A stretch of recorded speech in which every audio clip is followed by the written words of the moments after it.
ایک بزرگ تھے، یہ نہر کنارے وضو کر رہے تھے، تو کئی دنوں کے فاقے تھے، کیا دیکھا کہ پانی کی سطح پر بہتا ہوا ایک خوش نما سیب آیا، تو اشتہا غالب ہوئی، اس کو پکڑا اور کھا لیا۔ جب کھا چکے تو پھر خیال آیا یہ تو میرا تھا ہی نہیں، یہ تو مال لقطہ تھا، تو میں نے اس کو کھا لیا، اب اس کا مالک کیسے ملے؟ جس سمت سے پانی آ رہا تھا اس سمت سفر شروع کر دیا۔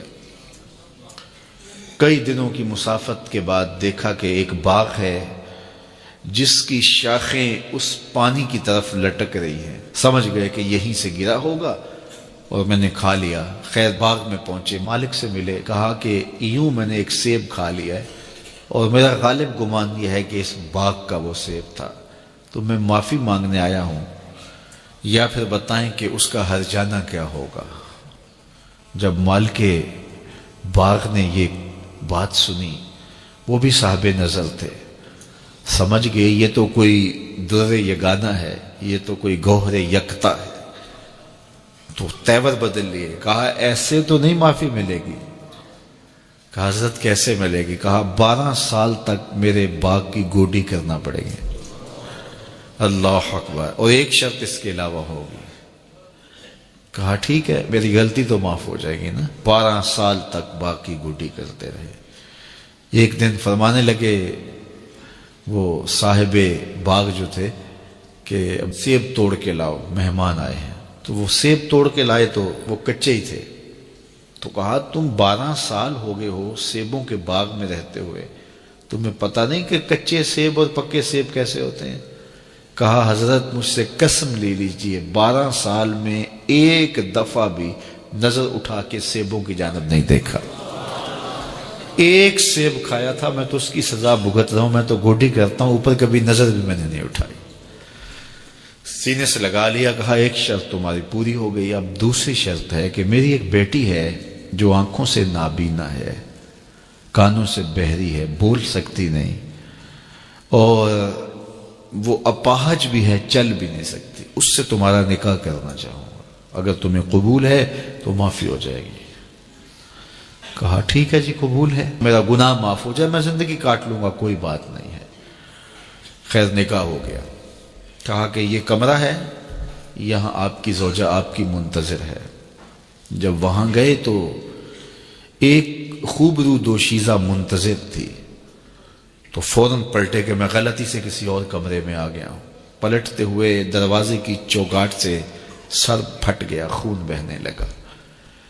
جب باہر آئے تو صحن میں پہنچے تو وہ بزرگ وہاں تھے۔ کہا کیا ہوا؟